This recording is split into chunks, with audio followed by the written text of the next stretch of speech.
Assalomu alaykum hammaga. Leapmotor C11 mashinasini reduktorini ochib olganmiz. Bu mashinada ozgina strushkalar paydo bo'libdi.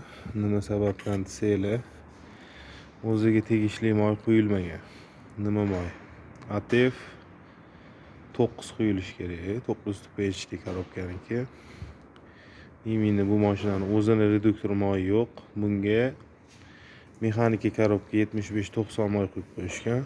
Shu sababli do'sh berib yuborgan. Ko'rishingiz mumkin, mana balkalar bilan chochiladi bu. Отдельно chiqarib olish ilojisi yo'q. Mana mashinamiz.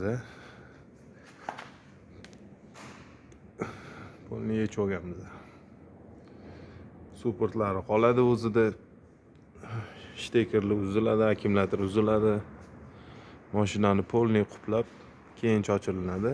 Shunda ortiqcha cheklar, ortiqcha anaqa ashibkalar yonmaydi. Bu mashinani mana bunaqa teleshkaga tushirib olganmiz. Balkasini отдельно ikki yoqqa ajratilinadi. Granata chiqadi. Ikki yoqda shtekerlar qoladi o'zi balkada.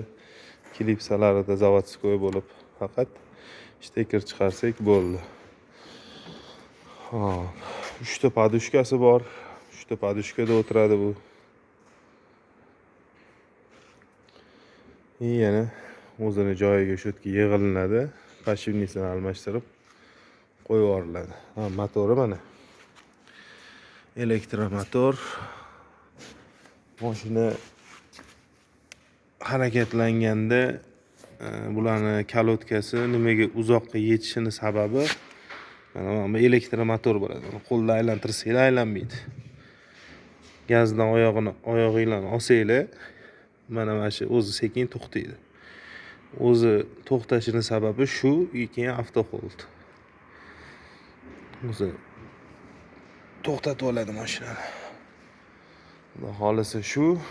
YouTube'da Elkar kuzatib boringlar. Bundan ham qiziq videolarni qo'yamiz. Xudo xolisa. Hammaga rahmat. Keyin Changan nima bo'lyapti deganligi. Changanni xudo xolisa mana shlankalarni o'zgartiramiz. Bir ikkita singan joylari bor.